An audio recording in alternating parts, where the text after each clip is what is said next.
أعوذ بالله من الشيطان الرجيم. بسم الله الرحمن الرحيم.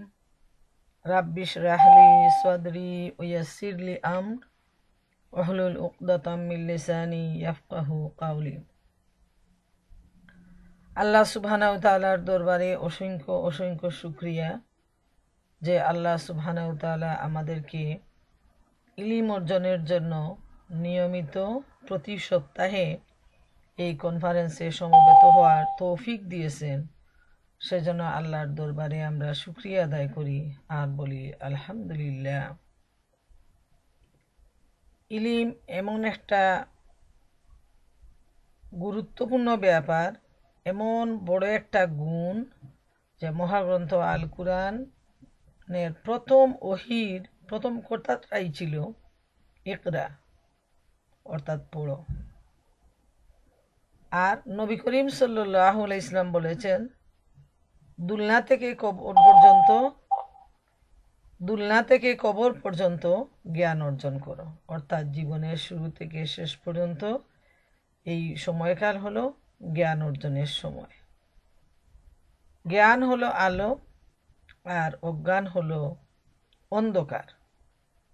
যার জ্ঞান রয়েছে সে আলোর মধ্যে আছে, আর যার ইলম নেই, জ্ঞান নেই, সে অন্ধকারের মধ্যে হাবুডুবু খাচ্ছে।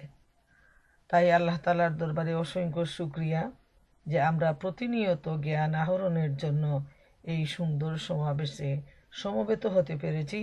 এবং বিশেষ করে বর্তমানে আমরা যে সিরাতের উপর আলোচনা চালিয়ে যাচ্ছি, এটা আমাদের জন্য অত্যন্ত বড় কিসমতের ব্যাপার যে নবী করিম সাল্লাল্লাহু আলাইহি ইসলামের জীবন সম্পর্কে যদি আমাদের জ্ঞান না থাকে, আমরা যদি সঠিকভাবে জানতে না পারি, তাহলে কিভাবে আমরা রাসূল করিম সাল্লাল্লাহু আলাইহি ইসলামের জীবন থেকে শিক্ষা নিতে পারব। সেজন্য আমাদের রাসূল করিম সাল্লাল্লাহু আলাইহি ইসলামের জীবন বেশি বেশি আলোচনা করা প্রয়োজন এবং তা থেকে সঠিক শিক্ষা নিয়ে সে অনুযায়ী আমাদের জীবনযাপন করা প্রয়োজন। প্রিয় মা বোনেরা আমার, আমরা আজকে সিরাতের 24তম পর্বে আসছি। গতদিন বদরের যুদ্ধ নিয়ে আলোচনা চলছিল।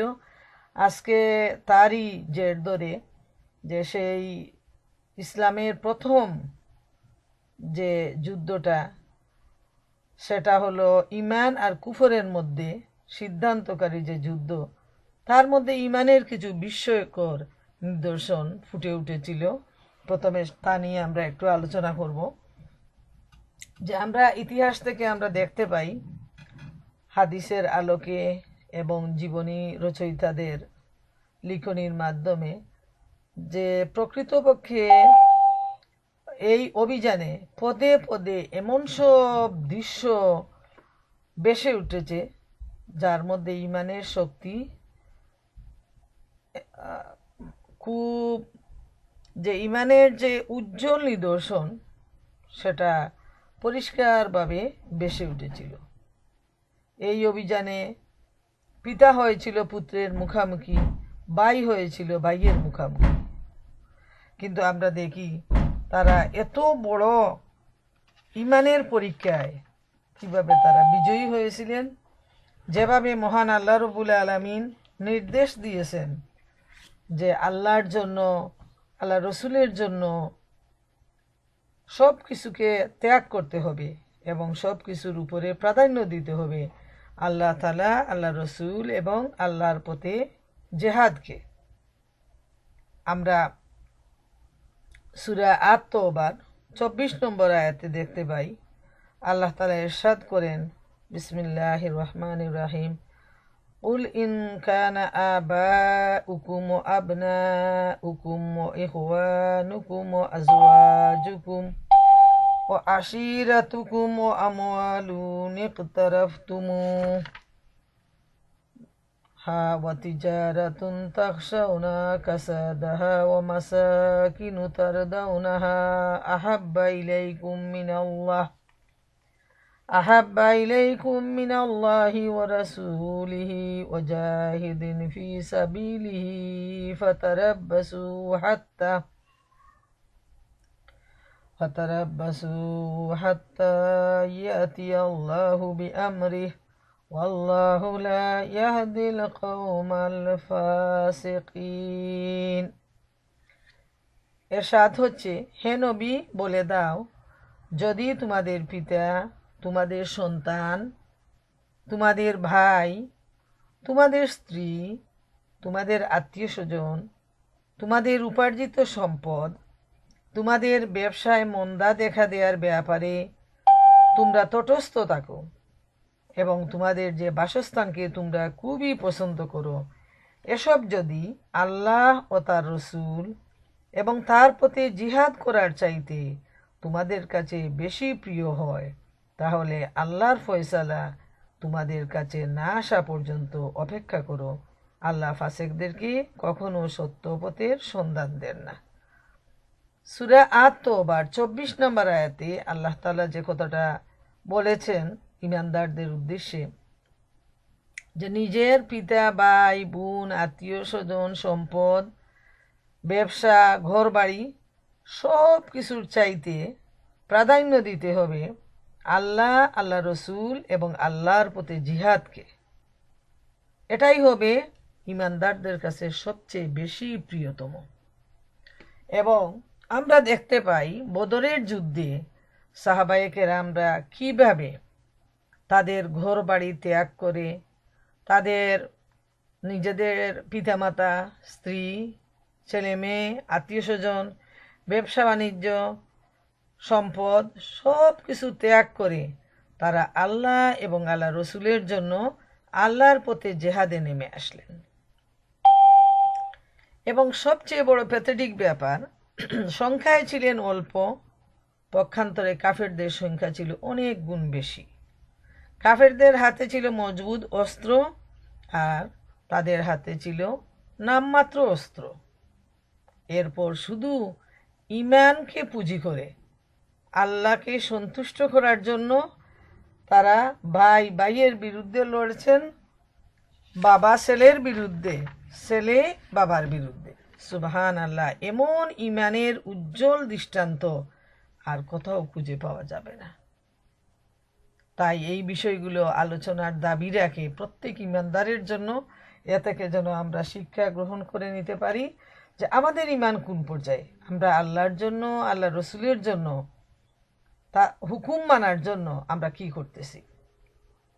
এই যুদ্ধে হযরত উকাশা ইবনে মুহসেন আসাদির তলোয়ার ভেঙে যায়। একজন সাহাবী, উনার নাম ছিল উকাশা, উনার তরবারিটা ভেঙে গেল।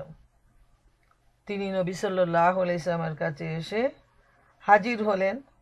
নবী সাল্লাল্লাহু আলাইহি ইসলাম তাকে এক টুকরো কাঠের একটা টুকরো দিয়ে বললেন, আকাশা, এটা দিয়ে লড়াই করো। সুবহানাল্লাহ, চিন্তা করে দেখেন, এত ঘোড়া, উট, এত অস্ত্র, তার বিরুদ্ধে এক টুকরা কাঠ। যেহেতু আল্লাহ রসুলের কোনো কিছু করার ছিল না, তাই কাঠের একটা টুকরো ওই সময় উনার হাতে দিলেন, বললেন, যাও তুমি লড়াইতে যাও। উকাশা, সেই কোথাও উকাশা আসছে, কোথাও আকাশা উনার নাম, আকাশা সেই কাঠখণ্ড হাতে দিয়ে সোজা করতেই সেটি একটি ধারালো চকচকে তলোয়ারে পরিণত হলো। এরপর তিনি সেই তলোয়ার দিয়ে লড়াই করতে লাগলেন। সুবহানাল্লাহ, ঈমান আর বিশ্বাস কি জিনিস উনি হয়তো সেটাকে অবহেলা করতে পারতেন, কিন্তু যদি অবহেলা করতেন তাহলে কিন্তু এই মর্যাদা তিনি লাভ করতে পারতেন না। আল্লাহর প্রতি অগাধ বিশ্বাস আর নবীর প্রতি যে ভালোবাসা আর বিশ্বাস, সেটা নিয়ে তিনি একটা কাঠের টুকরোকে নাড়াচাড়া করে সোজা করলেন, সাথে সাথে সেটা একটা চকচকে তলোয়ারে পরিণত হয়ে গেল এবং তিনি সেই তলোয়ার দিয়ে লড়াই করতে লাগলেন। ইতিমধ্যে মুসলমানরা জয়লাভ করলেন এবং সেই তলোয়ারের নাম রাখা হলো আওন, অর্থাৎ সাহায্য।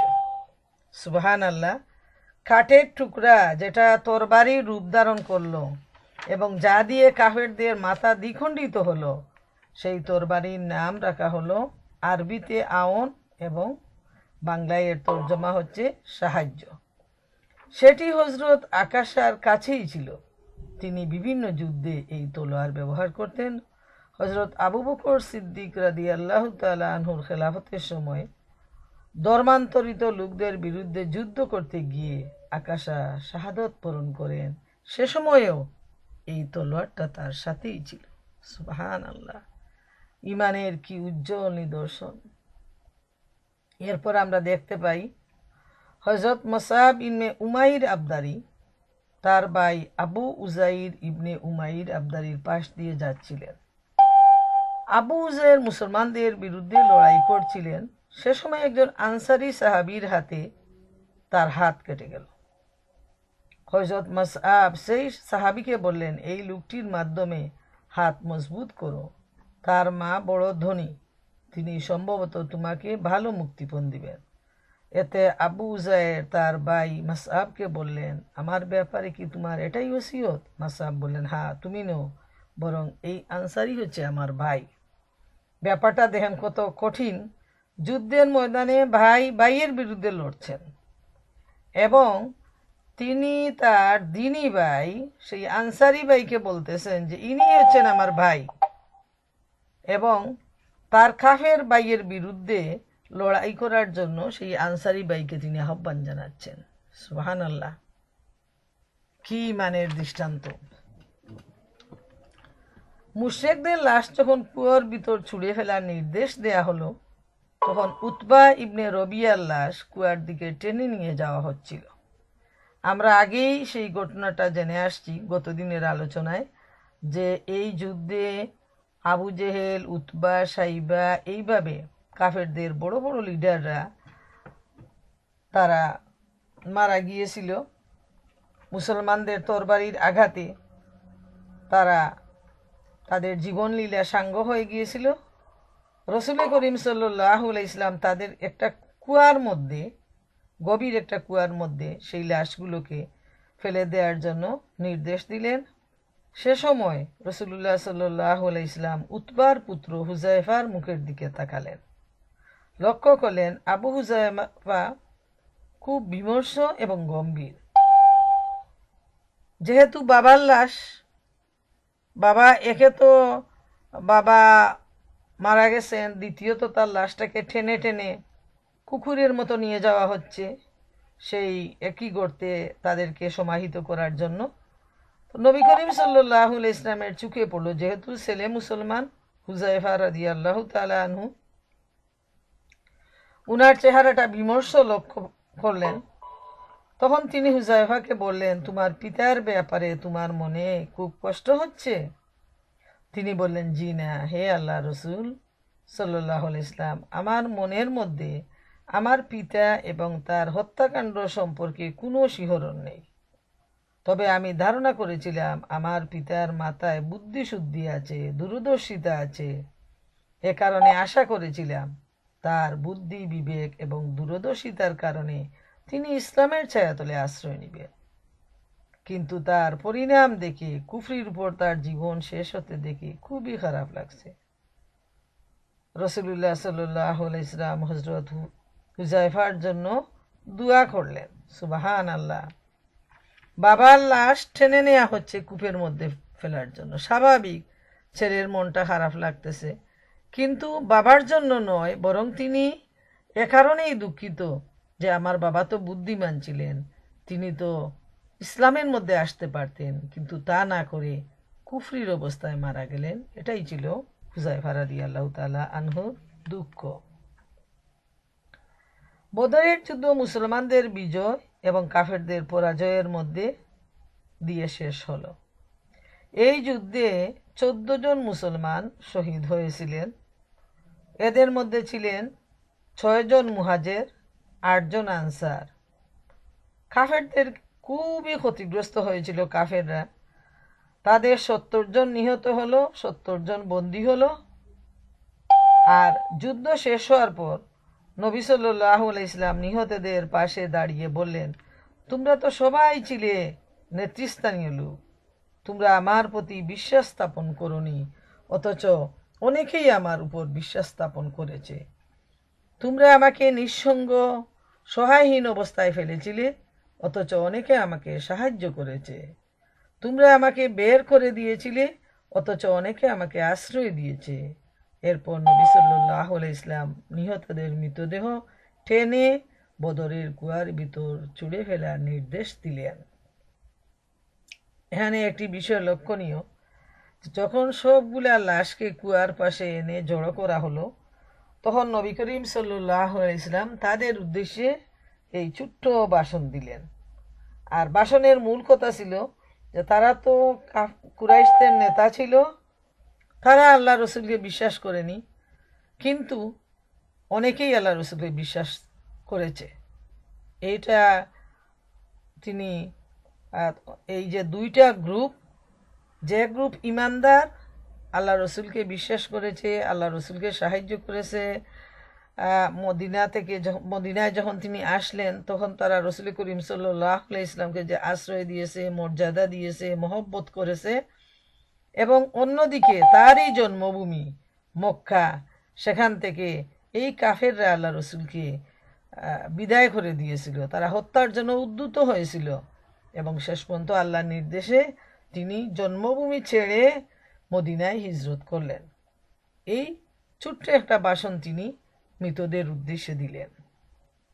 হযরত আবু তালহা থেকে বর্ণিত আছে, নবী সাল্লাল্লাহু আলাইহি ইসলামের নির্দেশে বদরের দিন কুরাইশদের 24 জন বড় বড় সর্দারের লাশ একটি নোংরো কুয়ায় নিক্ষেপ করা হয়। এটা বড় গ্রুপ ছিল, তাদের সর্দারদের মধ্যে 24 জন ছিল। তখন নিয়ম ছিল কোনো কওমের উপর জয়ী হলে 3 দিন যুদ্ধক্ষেত্রে কাটানো হতো। বদরের মাঠে 3 দিন কাটানোর পর নবী করিম সাল্লাল্লাহু আলাইহি ইসলামের সোয়ারির পিঠে আসন সাটা হলো। এরপর তিনি পদব্রজে চললেন, সাহাবারা তাকে অনুসরণ করলেন। হঠাৎ কুয়োর তীরে তিনি থমকে দাঁড়ালেন।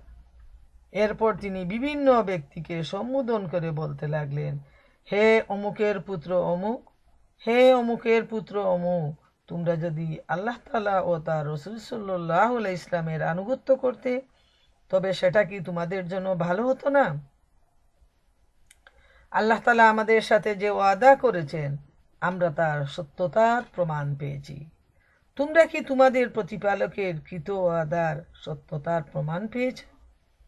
হযরত ওমর রাদিয়াল্লাহু তাআলা আনহু আরজ করলেন, হে আল্লাহ রাসূল সাল্লাল্লাহু আলাইহি সাল্লাম, আপনি এমন সব দেহের সাথে কি কথা বলছেন যাদের রূহ নেই? নবী সাল্লাল্লাহু আলাইহি সাল্লাম বলেন, সেই সত্তার শপথ যার হাতে মুহাম্মদের প্রাণ, আমি যা কিছু বলছি তোমরা ওদের চেয়ে বেশি শুনতে পাও না। অপর এক বর্ণনায় আছে, তোমরা ওদের চেয়ে বেশি শ্রবণকারী নও, কিন্তু ওরা জবাব দিতে পারে না। হায় হায়, সব লাশদের ডেকে ডেকে বলতেছেন যে আল্লাহ আমাদের সাথে যে ওয়াদা করেছেন আমরা তা বাস্তবে পেয়েছি, তোমাদের সাথে যে ওয়াদা করেছেন তোমরা কি তা বাস্তবে পেয়েছ? যেহেতু মৃত্যুর সাথে সাথেই তো তারা যে কাফেরদের সাথে আল্লাহর যে ব্যবহারের কথা মহাগ্রন্থ আল কুরআনে বলা হয়েছে, আগের থেকেই যে সংবাদটা পৌঁছানো হয়েছে তা তো তারা সেই জায়গায় তারা পৌঁছে গেছে। জাহান্নামের আগুনের বাতাস সেই খবরে দেহে দেহে আসতেছে। এবং যখন হযরত ওমর রাদিয়াল্লাহু তাআলা আনহু নবীজিকে জিজ্ঞেস করলেন যে এদের তো রুহানি বের হয়ে গেছে, এরা তো লাশ, এদের সাথে আপনি কি কথা বলছেন? নবীজি বললেন, যেটা তার অর্থ হলো যে তোমরা যেভাবে শুনো, হয়তো তোমরা এতটুকু শুনতে পাও না, তার চেয়ে বেশি তারা শুনে, কিন্তু তারা জবাব দিতে পারে না। এখান থেকে যে বিষয়টি আমরা মনে রাখব যে মৃতদের সম্পর্কে যা বলা হয়, আলোচনা হয়, তারা সব শুনতে পায়, কিন্তু তারা তার জবাব দিতে পারে না। এটা মনে রাখবেন যে রুহানি বের হওয়ার কারণে, যেহেতু রুহানিটা ট্রান্সফার হয়ে গেল, মানুষের মৃত্যুর মানে হলো যে একেবারে মৃত্যু নয়, এক জায়গা থেকে আরেক জায়গায় ট্রান্সফার, ইহজগৎ থেকে পরজগতে ট্রান্সফার, রুহানিটা। আর লাশটা তো হলো একটা গাড়ির ইঞ্জিনের মধ্যে যে বডিটা লাগানো হয়, ইঞ্জিনটাই হলো মেইন, বডিটাকে বয়ে নিয়ে যায় ইঞ্জিন। ঠিক সেভাবে রুহানিটা তার বডিকে বয়ে নিয়ে যাওয়ার জন্য, দুনিয়ার মানুষের সাথে পরিচিতির জন্য, কাজ করার জন্য হাত পা দিয়েছেন আল্লাহ তাআলা, অঙ্গ প্রত্যঙ্গ। এগুলো দুনিয়ার জন্য, তাই লাশটা শেষ হয়ে যায়, পচে গলে শেষ হয়ে যায়, কিন্তু রুহানির কোনো পরিবর্তন হয় না। ওটা জীবিত আছে, জীবিত থাকবে, এর উপরই শাস্তি এবং পুরস্কার। তাই রুহানি শুনতে পায় কি তার সম্পর্কে আলোচনা হচ্ছে। তাই আল্লাহ রসুল তাদেরকে ডেকে ডেকে তাদের পরিণতি সম্পর্কে স্মরণ করায় দিলেন। এরপর দেখি যে তাদের যে পরাজয়, এই পরাজয়ের খবরটা মক্কা এবং মদিনায় যে আগের থেকেই পাঠানো হয় দূতের মাধ্যমে। পরাজয়ের পর মক্কার মুশরিকরা বিশৃঙ্খল অবস্থায় ভীতি বিহ্বল হয়ে মক্কার পথে পালালো। একে তো তারা কাফির, তাদের অন্তরে ভীত, তারা সব সময়। মুসলমান কখনো মৃত্যু বয়ে পাগল হয় না, কিন্তু অমুসলমানরা মৃত্যুর ব্যাপারে খুবই ভীত। তাদের এই পরাজয়ে তাদের মধ্যে বিশৃঙ্খলা সৃষ্টি হয় এবং তারা ভয়ে মক্কার দিকে পালিয়ে যেতে শুরু করে। লজ্জায় তারা এমন অপ্রস্তুত হয়ে পড়ে যে কিভাবে মক্কায় প্রবেশ করবে, যেহেতু তাদের সমস্ত বড় বড় নেতারা সবাই এই কুয়োর মধ্যে রেখেই তারা চলে যাচ্ছে, এবং কি জবাব দিবে সেখানে গিয়ে। ইবনে ইসহাক বলেন, সর্বপ্রথম যে ব্যক্তি কুরাইশদের পরাজয়ের খবর নিয়ে মক্কায় প্রবেশ করে তার নাম ছিল হায়সুমান ইবনে আবদুল্লাহ খুজাই। লোকজন তাকে পেছনের খবর জিজ্ঞেস করল। তিনি বললেন, উতবা ইবনে রবিয়া, সায়বা ইবনে রবিয়া, আবুল হাকাম ইবনে হিসাম, উমাইয়া ইবনে খালফ এবং আরো অমুক অমুক সর্দার নিহত হয়েছে। নিহতদের তালিকায় নেতৃস্থানীয় কুরাইশদের নাম শুনে খাবার হাতিমি উপবিষ্ট সাফওয়ান ইবনে উমাইয়া বলেন, খোদার কসম, এই লোকটির যদি হুঁশ থাকে তবে ওকে আমার কথা জিজ্ঞাসা করো। উপস্থিত লোকেরা হায়সুমানকে বলল, সাফওয়ান ইবনে উমাইয়ার কি সংবাদ? তিনি বলেন, ওই দেখো, তিনি কাবার হাতিমে বসে আছেন। খোদার কসম, তার বাপ এবং তার ভাইকে নিহত হতে আমি দেখেছি। রাসূলুল্লাহ সাল্লাল্লাহু আলাইহি ওয়াসাল্লামের কৃতদাস আবু রাফে বর্ণনা করেন যে, সে সময় আমি হযরত আব্বাসের কৃতদাস ছিলাম। আমাদের পরিবারে ইসলাম প্রবেশ করেছিল। হযরত আব্বাস রাদিয়াল্লাহু তাআলা আনহু ইসলাম গ্রহণ করেছিলেন, আমিও মুসলমান হয়েছিলাম। হযরত আব্বাস রাদিয়াল্লাহু তাআলা আনহু তার ইসলাম গ্রহণের কথা গোপন রেখেছিলেন। আবু লাহাব বদরের যুদ্ধে অংশগ্রহণ করেনি। বদরের যুদ্ধে মুসলমানদের জয়ের খবর শুনে আবু লাহাব মুসলে পড়ল। আমরা নবতর শক্তি ও সম্মান অনুভব করলাম। আমি ছিলাম দুর্বল প্রকৃতির লোক। আমি তীর তৈরি করতাম। জমজমের হুজরায় বসে তীরের ফলা শুরু করতাম। সেই সময় আমি এক মনে তীর তৈরি করেছিলাম। উনি কিন্তু নিজের ঘটনা বর্ণনা করতেছেন, রাসূল করিম সাল্লাল্লাহু আলাইহি ওয়াসাল্লামের কৃতদাস। উম্মুল ফজল আমার কাছে বসেছিলেন। যুদ্ধ জয়ের খবর পেয়ে আমরা বেশ আনন্দিত ছিলাম। মানে ওনারা ভিতরে ভিতরে যারা মুসলমান ছিলেন আর মক্কায় প্রকাশ করেননি মুসলমান হওয়ার কথাটা, যেহেতু প্রকাশ করাটা তখনকার সময়ে ছিল বিরাট বিপদের ব্যাপার, তো ওনারা মুসলমানদের বিজয়ী হওয়ার সংবাদে ওনারা ভিতরে ভিতরে আনন্দ প্রকাশ করতেছিলেন। এমন সময় আবু লাহাব পা টেনে টেনে অনেকটা খুঁড়ানোর ভঙ্গিতে এসে হুজরার কাছে বসল। তার পিঠ ছিল আমার পিঠের দিকে। এমন সময় আবু সুফিয়ান ইবনে হারব ইবনে আব্দুল মুত্তালেব এসে পৌঁছল। আবু লাহাব তাকে বলল, আমার কাছে এসো, আমার জীবনের শপথ, তোমার কাছে খবর আছে। আবু সুফিয়ান আবু লাহাবের সামনে বসলো। যেহেতু উনারা দুইজন ছিলেন নেতৃস্থানীয়, আবু লাহাবও যুদ্ধে যায়নি আর আবু সুফিয়ানও। তখন উনারা দুই নেতা বসে আলাপ করতেছেন যে কি ব্যাপার। বেশ কিছু লোক দাঁড়িয়ে রইল। আবু লাহাব বলল, বলো ভাতিজা, লোকদের কি খবর? আবু সুফিয়ান বলল, কিছুই না, লোকদের সাথে আমাদের মোকাবিলা হলো, আমরা নিজেদের কাজ তাদের হাতে ছেড়ে দিলাম, যেভাবে ইচ্ছা তারা আমাদের হত্যা করলো, যেভাবে ইচ্ছা আমাদের বন্দি করেছিল, খোদার কসম এসব সত্য, আমি আমাদের লোকদের দোষ দেই না। এমন সব লোকদের সাথে আমাদের মোকাবিলা হয়েছিল যারা আকাশ জমিনের মাঝামাঝি চিত্রল গুড়ায় সোয়ার ছিল। খোদার কসম তারা কোনো কিছু ছাড়ছিল না এবং কোনো জিনিস তাদের মোকাবিলায় টিকতেও পারছিল না। যেহেতু আবু লাহাব যুদ্ধে ছিলেন এবং তিনি ফিরে আসছেন, আর আবু সুফিয়ান, তো তিনি আবু লাহাবের কাছে বলতেছেন যে আমাদের দলের লোকদের কোনো দোষ নেই। এই যুদ্ধে এমন লোক ছিল মানে যাদেরকে কখনো দেখা যায়নি।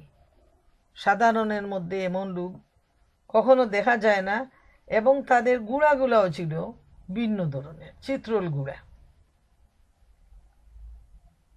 তো এদের সাথে পেরে ওঠা কঠিন। তো আসলে কাফেররা যাদেরকে দেখছিল এই অবস্থায় তারা ছিলেন আল্লাহ তাআলার প্রেরিত ফেরেশতা। মুসলমানদের ইমানের বলিয়ান দেখে নবী করিম সাল্লাল্লাহু আলাইহি ইসলামের দুয়া কবুলের মাধ্যমে আল্লাহ তাআলা ডাইরেক্ট বদরের ময়দানে ফেরেশতা পাঠিয়ে মুসলমানদেরকে সাহায্য করলেন। এবং এদেরকে মুসলমানরা দেখেননি, কিন্তু কাফেররা ফেরেশতাদেরকে দেখেছিল অনন্য সুন্দর এবং শক্তিশালী সাহসী সৈনিকের বেশে। আবু রাফে বলেন, আমি নিজ হাতে তাঁবুর কিনারা তুললাম, এরপর বললাম খোদার কসম তারা ছিলেন ফেরেশতা। একথা শুনে আবু লাহাব আমার মুখে সজুরি চড় দিল। এই যে আবু রাফে, যিনি কৃতদাস ছিলেন, উনি ভিতরে ভিতরে মুসলমান ছিলেন, উনার মুখ দিয়ে বেরিয়ে আসলো যে এরা ফেরেশতা। উনি না দেখেই উনার ইমান বলল যে এরা তো ফেরেশতা। আবু লাহাব তখন তো এমনিতেই মন খারাপ, আর একথা শুনে সে আরো রেগে গেল এবং খুব জোরে চড় দিল। সে আমাকে তুলে আছাড় দিল। শুধু চড় দিয়ে সে বসে থাকেনি, সে আছাড় মারল, তারপর প্রহার করতে লাগলো। আমি ছিলাম দুর্বল।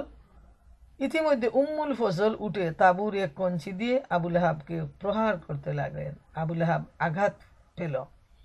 উম্মুল ফজল তাকে প্রহার করতে করতে বলছিলেন ওর কোনো মালিক নেই, এজন্য ওকে দুর্বল মনে করছে। আবু লাহাব অপমানিত হয়ে উঠে চলে গেল। এই ঘটনার মাত্র 7 দিন পর আবু লাহাব প্লেগে আক্রান্ত হয়ে সে রোগেই প্রাণ ত্যাগ করল। আবু লাহাবের অবস্থা ছিল এমন, যখন যুদ্ধর পরাজয়ের খবর শুনল তার মনটা এমন ভেঙে পড়ল যে এই সময়ই সে আর হাঁটতে পারল না। খুঁড়ায় খুঁড়ায় এসে সেই আবু রাফের কাছে পাশাপাশি এসে বসলো, যুদ্ধের খবর শুনল। তারপর তার এমন একটা রোগ হলো প্লেগ, যেটা গুটি, এবং ওটাকে চুয়াশে রোগ বলে সবাই মনে করে, এবং এই রোগ হলে কেউ কাছে আসে না। সেই রোগটা হয়ে গেল আবু লাহাবের, এবং তার এত মর্মান্তিকভাবে তার মৃত্যু হলো, যেটা সূরা লাহাবে আল্লাহ তাআলা জানিয়ে দিয়েছিলেন যে আবু লাহাবের নির্মম পরিণতির কথা।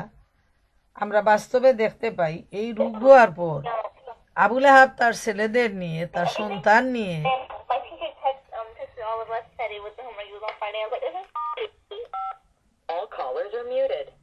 আবু লাহাব তার ছেলে, সন্তান, নেতৃত্ব, প্রভাব, প্রতিপত্তি নিয়ে খুব অহংকার করত এবং সে ইসলামের বিরুদ্ধে এগুলাকে কাজে লাগানোর জন্য সে অহংকার করত। কিন্তু আল্লাহ তাআলা সূরা লাহাবের মাধ্যমে জানিয়ে দিলেন যে আবু লাহাবের সবই ধ্বংস হয়ে যাবে।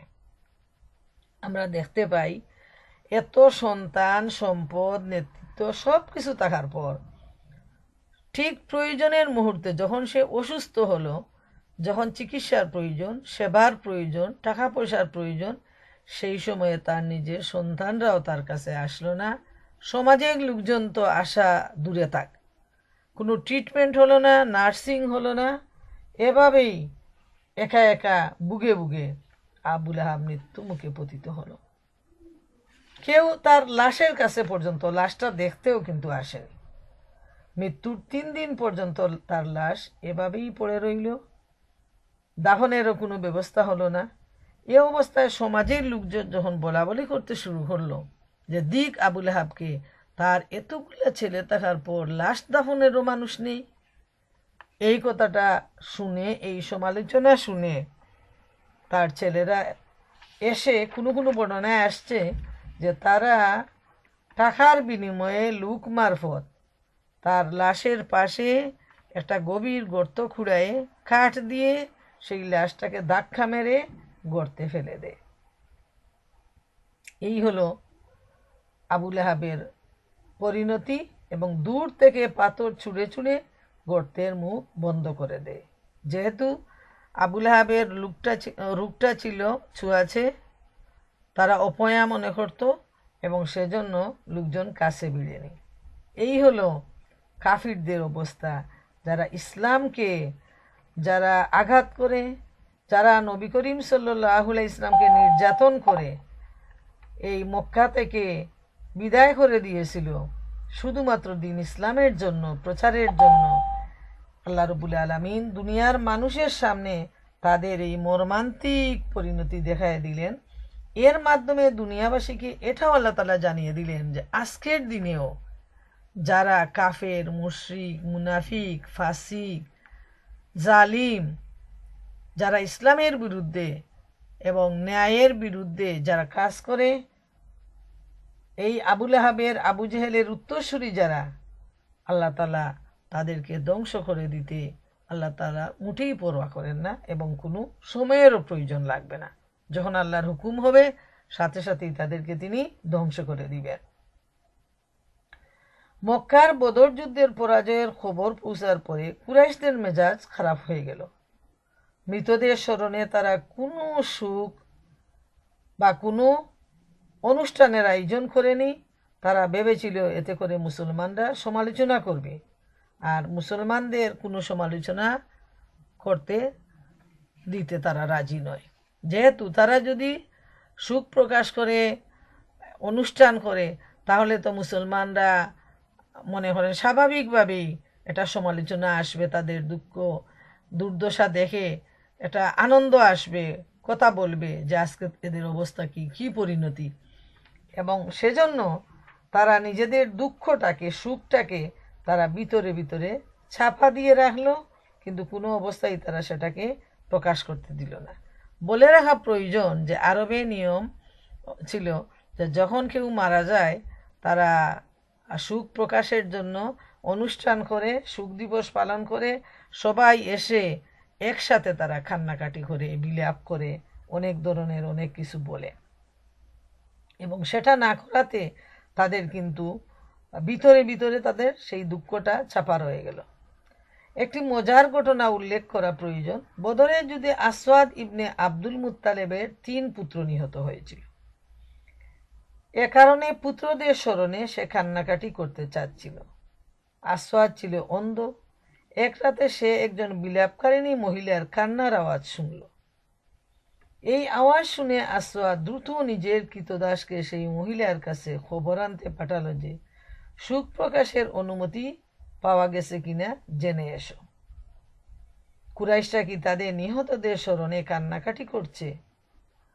যদি তারা কান্নাকাটি করে, সুখ প্রকাশ করে, তাহলে আমিও আমার 3 পুত্রের জন্য একটু কাঁদতাম, যেহেতু আমার বুকটা জ্বলে যাচ্ছে। স্বাভাবিক, বাবার 3 ছেলে একই সাথে মারা গেছে, কান্না করলে বুকটা হালকা হয়।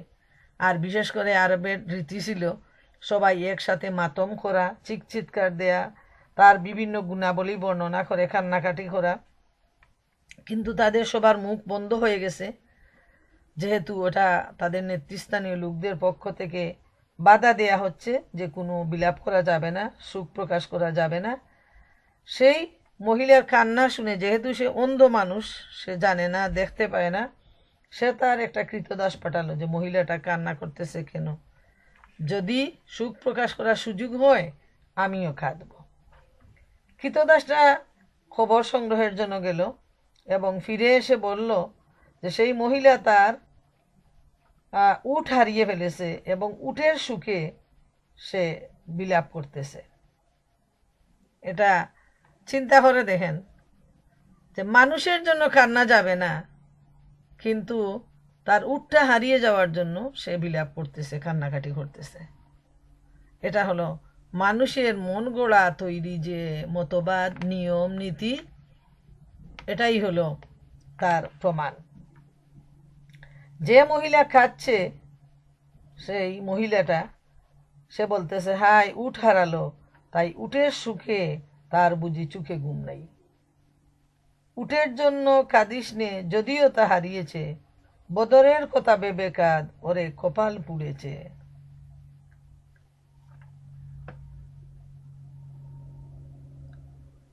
আচ্ছা, তা আমরা দেখি যে আরবের সেই বদরের যুদ্ধের পরাজয়ে কাফেরদের অবস্থা এমন হলো, উটের জন্য তারা কাঁদতেছে, কিন্তু মানুষের জন্য তারা সুখ পালন করা বা কান্নাকাটি করা সেই সুযোগটাও তাদেরকে দেয়া হলো না। এটা কিন্তু খুবই তাদের জন্য মারাত্মক একটা দুঃখের ব্যাপার ছিল যে এত কষ্ট বুকে নিয়ে তারা কিন্তু প্রকাশ করতে পারতেছে না, দুঃখের উপর দুঃখ। আর মদিনার বিজয়ের সুসংবাদটা আমরা দেখে নেই। এখানে আমরা এই পর্যন্ত দেখলাম যে কাফেরদের অবস্থা, মক্কার কুরাইশদের অবস্থা, পরাজয়ের পর তাদের মানসিক অবস্থা। এবারে আমরা মুসলমানদের বিজয়ে, মদিনায় বিজয়ের সুসংবাদ কিভাবে পাঠানো হলো, কি হলো, সেটা আমরা জেনে নেওয়ার চেষ্টা করি। মুসলমানদের বিজয়ে পরিপূর্ণ হওয়ার পর নবী করিম সাল্লাল্লাহু আলাইহি ইসলাম মদিনাবাসীদের তাড়াতাড়ি সুসংবাদ দেওয়ার জন্য দূত পাঠালেন। মদিনা দুটি এলাকায় খবর দেওয়ার জন্য আবদুল্লাহ ইবনে রোআহা এবং হজরত জায়েদ ইবনে হারেসা রাদিয়াল্লাহু তাআলা আনহুকে প্রেরণ করা হলো। এর আগে ইহুদি এবং মুনাফিকরা মিথ্যা প্রপাগান্ডা চালিয়ে মদিনায় চাঞ্চল্য সৃষ্টি করে রেখেছিল।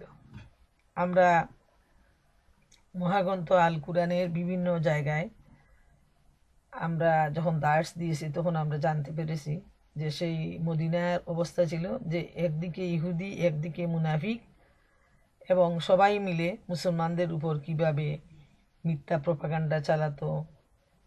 এই বিজয়ের সময়ও আমরা দেখি তারা মিথ্যা প্রপাগান্ডা চালিয়ে চতুর্দিকে চাঞ্চল্য সৃষ্টি করে দিয়েছিল। এমনকি রাসূলুল্লাহ সাল্লাল্লাহু আলাইহি ইসলামের নিহত হওয়ার খবর পর্যন্ত সেখানে প্রচার করা হয়েছিল ইহুদি এবং মুনাফিকদের মাধ্যমে।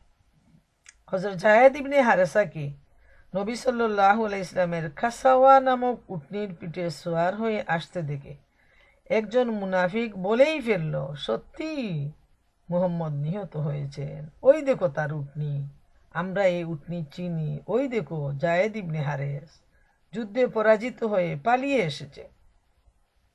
এমন হতবুদ্ধি হয়ে পড়েছে, কি বলবে ভেবে পাচ্ছে না।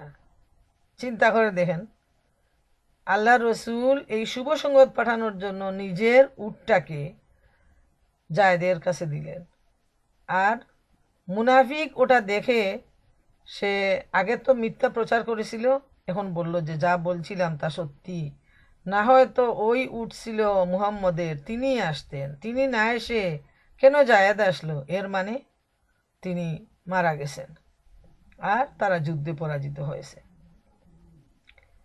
কিন্তু অবস্থা ছিল তার উল্টো। উভয় দূত পৌঁছার পর মুসলমানরা তাদের ঘিরে ধরে এবং বিস্তারিত বিবরণ শুনতে লাগে। সব শোনার পর বিজয় সম্পর্কে নিশ্চিত হয়ে মুসলমানরা আনন্দে অধীর হয়ে উঠলেন এবং নারায়ে তকবীর আল্লাহু আকবার, নারায়ে তকবীর আল্লাহু আকবার ধ্বনিতে মদিনার আকাশ বাতাস মুখরিত হয়ে উঠল। সুবহানাল্লাহ, আল্লাহর শ্রেষ্ঠত্বের ঘোষণা তারা এমনভাবে প্রকাশ করতে থাকলেন মুসলমানরা যে মদিনার আকাশে বাতাসে সেই শব্দ ধ্বনিত হতে থাকল। যে সকল মুসলমান নবী সাল্লাল্লাহু আলাইহি ইসলামের সাথে বদর প্রান্তরে যাননি তারা প্রিয় নবী সাল্লাল্লাহু আলাইহি ইসলামকে অভ্যর্থনা জানানোর উদ্দেশ্যে বদরের পথে বেরিয়ে পড়লেন। যারা ছিলেন অবশিষ্ট মদিনায় তারা সবাই বেরিয়ে পড়লেন আল্লাহ রসুল সাল্লাল্লাহু আলাইহি ইসলামকে ওয়েলকাম জানানোর জন্য। হযরত উসামা ইবনে জায়েদ রাদিয়াল্লাহু তাআলা আনহু বলেন, হযরত উসমানের সহধর্মিনী নবী নন্দিনী হযরত রুকাইয়া রাদিয়াল্লাহু তাআলা আনহাকে দাফন করে যখন আমরা কবরের উপর মাটি সমান করে দিচ্ছিলাম, সেই সময় আমাদের কাছে বদরের যুদ্ধে মুসলমানদের বিজয়ের খবর এসে পৌঁছল। হযরত রুকাইয়া রাদিয়াল্লাহু তাআলা আনহা অসুস্থ ছিলেন। তার দেখাশোনার জন্য নবী সাল্লাল্লাহু আলাইহি ওয়াসাল্লাম হযরত ওসমানের সঙ্গে আমাকেও মদিনায় রেখে গিয়েছিলেন।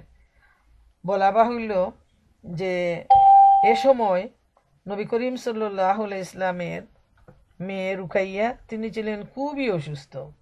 এজন্য আল্লাহ রসুল সাল্লাল্লাহু আলাইহি ওয়াসাল্লাম উসামাকে হযরত উসমান রাদিয়াল্লাহু তাআলা আনহুর সাথে রেখে গিয়েছিলেন। হযরত উসমান রাদিয়াল্লাহু তাআলা আনহু ছিলেন রুকাইয়া রাদিয়াল্লাহু তাআলা আনহার স্বামী, এবং যেদিন বিজয়ের খবর আসে এদিনই তিনি মৃত্যুবরণ করেন। এবং যখন দাফন শেষ করে মাটি সমান করতেছিলেন ঠিক এই সময়ই যুদ্ধ জয়ের খবর আসে।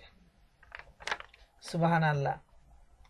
তো আমরা দেখতে পাই, এরপর আসি আমরা যে যুদ্ধ বিজয় হয়ে গেল, গনিমতের যে যুদ্ধলব্ধ সম্পদ যেটা তার কি অবস্থা সেটা আমরা জেনে নেই। যুদ্ধ শেষ হওয়ার পর নবী সাল্লাল্লাহু আলাইহি ওয়াসাল্লাম 3 দিন বদর প্রান্তরে অবস্থান করলেন। এটা ছিল নিয়ম। মদিনার প্রতি রওনা হওয়ার আগেই গনিমতের মাল প্রসঙ্গে মুসলমানদের মধ্যে মতবিরোধ দেখা গেল, যেহেতু এটাই ছিল প্রথম যুদ্ধ এবং কাফেররা তাদের যে মাল সম্পদ ফেলে গেল সেটাকে বলা হয় গনিমতের মাল। যুদ্ধে জয়ী হওয়ার পর যে মাল হাতে আসে সেটাকে বলা হয় গনিমতের মাল। এটা নিয়ে একটা বিরোধ লাগলো, যেহেতু মানুষ স্বাভাবিক মতবিরোধ হওয়া। এ বিষয়ে কথা কাটাকাটি শুরু হলে প্রিয় নবী সাল্লাল্লাহু আলাইহি ওয়াসাল্লাম নির্দেশ দিলেন যার কাছে যা কিছু আছে সবই যেন তার সামনে নিয়ে আসা হয়। সাহাবারা তাই করলেন। নবী সাল্লাল্লাহু আলাইহি ওয়াসাল্লাম ওহীর মাধ্যমে এই সমস্যার মীমাংসা করে দিলেন। যেহেতু এ সময় পর্যন্ত জানা ছিল না গনিমতের মাল কিভাবে ভাগ বাটোয়ারা হবে, যখন সাহাবাদের মধ্যে মতবিরোধ দেখা দিল তখন আল্লাহর পক্ষ থেকে আয়াত নাজিল হলো, সূরা আনফালের আয়াত, যেটা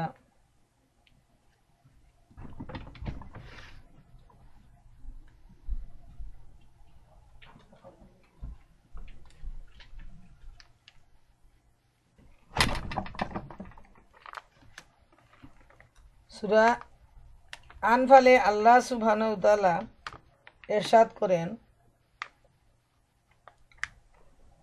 ইয়াসআলুনাকা বিসমিল্লাহির রহমানির রহিম ইয়াসআলুনাকা আনিল আনফালি কুলিল আনফালু লিল্লাহি ওয়ার রাসূলি ফাত্তাকুল্লাহা ওয়া আসলিহু যাতা বাইনিকুম ওয়া আতিউল্লাহা ওয়া রাসূলাহু ইন কুনতুম মুমিনিন ইন্নামাল মুমিনুনা আল্লাযীনা ইযা যুকিরাল্লাহু ওয়াজিলাত কুলুবুহুম ওয়া ইযা তুলিয়াত আলাইহিম আয়াতুহু যাদাতহুম ঈমানা ওয়া আলা রাব্বিহিম ইয়াতাওয়াক্কালুন। সূরা আনফালের 1 এবং 2 নম্বর আয়াতে আল্লাহ তাআলা ইরশাদ করেন,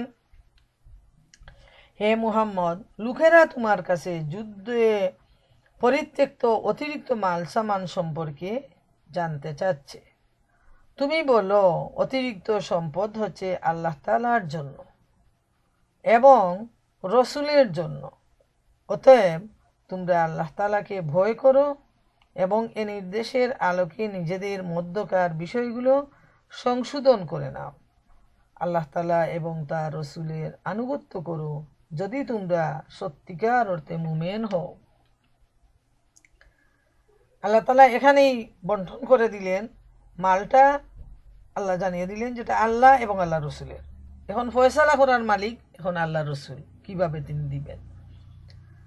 আর 2 নম্বর আয়াতে আল্লাহ তাআলা বলছেন মুমিনদের পরিচয়, যে আসলে মুমিন তো হচ্ছে সেসব লোক যারা আল্লাহ তাআলাকে স্মরণ করানো হলে তাদের হৃদয় কম্পিত হয়ে ওঠে এবং যখন তাদের সামনে তার আয়াতসমূহ তেলাওয়াত করা হয় তখন তাদের ঈমান বৃদ্ধি পায় এবং তারা তাদের মালিকের উপর নির্ভর করে। সুবহানাল্লাহ, সুবহানাল্লাহ। সাথে সাথে আল্লাহ রাব্বুল আলামিন মুমিনদের যে চরিত্রটা সেটা তুলে ধরছেন, যে তারা আল্লাহকে এত ভয় করে, আল্লাহ আল্লাহ রসুলের আনুগত্য করে, আর আল্লাহর কথা শুনলে, আয়াত শুনলে তাদের হৃদয় ভয়ে কেঁপে ওঠে। এটাই হলো মুমিনের পরিচয়। এরপর আল্লাহ রসুল সাল্লাল্লাহু আলাইহি ওয়াসাল্লাম মীমাংসা করলেন। হযরত উবাদা ইবনে সামেত রাদিয়াল্লাহু তাআলা আনহু বলেন, আমরা নবী সাল্লাল্লাহু আলাইহি ওয়াসাল্লামের সাথে মদিনা থেকে বেরিয়ে বদরে পৌঁছলাম। লোকদের সাথে যুদ্ধ হলো এবং আল্লাহ তাআলা শত্রুদের পরাজিত করলেন। এরপর একদল লোক কাফেরদের ধাওয়া করতে লাগলেন, কাউকে গ্রেফতার এবং কাউকে হত্যা করছিলেন। একদল লোক গনিমতের মাল জমা করতে শুরু করলেন। আর একদল লোক সর্বক্ষণ প্রিয় নবী সাল্লাল্লাহু আলাইহি ইসলামকে ঘেরাও দিয়ে রাখছিলেন। তারা ভাবছিলেন শত্রুরা ধোঁকা দিয়ে নবী সাল্লাল্লাহু আলাইহি ইসলামকে কোনো প্রকার কষ্ট দিতে পারে। রাত্রিকালে গনিমতের মাল সংগ্রাহকরা বলাবলি করতে লাগলেন, আমি এই পরিমাণ সংগ্রহ করেছি, অতএব এগুলো আমার, আমি এর ভাগ অন্যকে কাউকে দেব না। শত্রুদের দাওয়াকারীরা বললেন, আমরা এইসব মালামাল থেকে শত্রুদের তাড়িয়ে দিয়েছি, কাজেই এসব আমাদের। যে সকল সাহাবী নবী সাল্লাল্লাহু আলাইহি ওয়াসাল্লামের নিরাপত্তার দায়িত্বে ছিলেন তারা বললেন, আমরা আশঙ্কা করেছিলাম শত্রুরা প্রিয় নবী সাল্লাল্লাহু আলাইহি ওয়াসাল্লামকে অমনোযোগী মনে করে কষ্ট না দেয়, এ কারণে আমরা তার নিরাপত্তা নিশ্চিত করায় নিয়োজিত ছিলাম। এ ধরনের মতবিরোধ দেখা দেওয়ার প্রেক্ষিতে আল্লাহ তাআলা সূরা আনফালের এই আয়াত নাজিল করে সম্পূর্ণ মীমাংসা করে দেন। সুবহানাল্লাহু তাআলা। সাহাবারা আল্লাহ এবং আল্লাহ রসুলের মীমাংসা মাথা নত করে মেনে নেন। প্রিয় মা বোনেরা আমার, আজকের আলোচনা থেকে আমরা যে বিষয়টা খুব বেশিভাবে স্মরণ রাখার চেষ্টা করব সেটা হলো যে ঈমান কি জিনিস।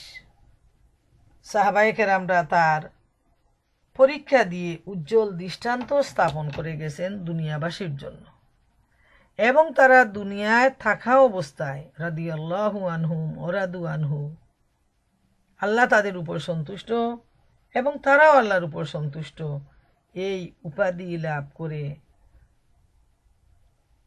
লাভ করেছেন।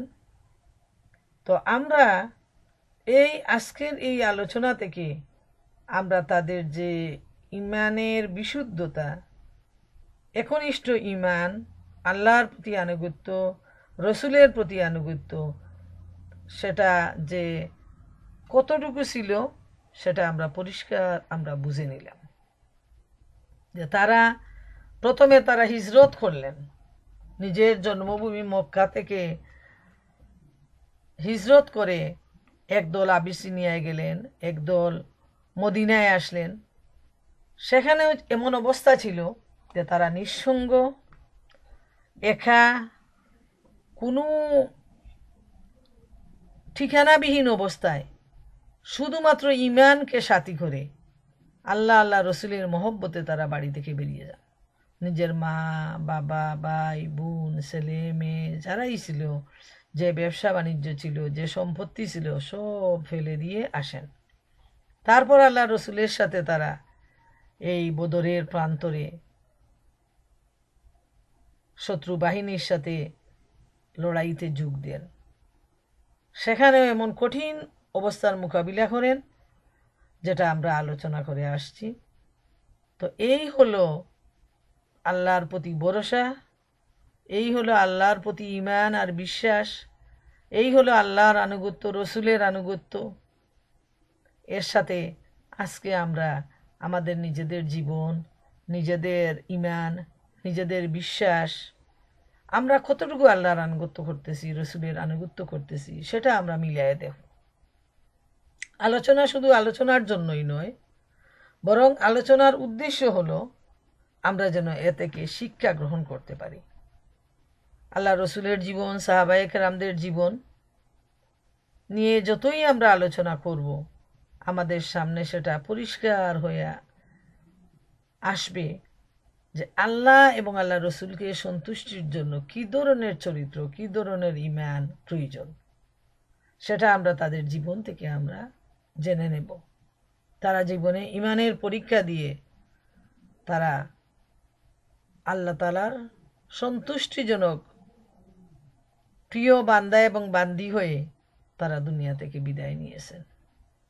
প্রিয় মা ও বোনেরা আমার, আসুন আমরা তাদের সাথে নিজেদেরকে যাচাই করি। তারা ভাইয়ের বিরুদ্ধে ভাই লড়াই করেছেন, বাবার বিরুদ্ধে বাবা লড়াই করেছেন, শুধু আল্লাহর জন্য। আজকে আমরা নিজেদের যে আপন আত্মীয় স্বজন, সন্তান, স্বামী যারা রয়েছেন, ভাই বোন, আমরা কি আল্লাহর জন্য তাদেরকে সুন্দরভাবে দ্বীনি শিক্ষা দিতে পারবো? না দুনিয়ার যে সামাজিকতা, যেটা কালচার, যেটা তার মধ্যে আমরাও বেসে যাব? কোনটা আমাদের জন্য সঠিক? আসুন আমরা এই ধরনের উন্নত জীবন থেকে, পবিত্র জীবন থেকে শিক্ষা নিয়ে আমরা নিজেরাও তৈরি হই আল্লাহর প্রিয় বান্দি হওয়ার জন্য। আর আমরা আমাদের সন্তানদেরকেও, আত্মীয় স্বজন, বন্ধুবান্ধব সবাইকে এই দাওয়াতটা পৌঁছাই। আল্লাহ তাআলা যেন আমাদের সবাইকে সেই তৌফিক দান করেন।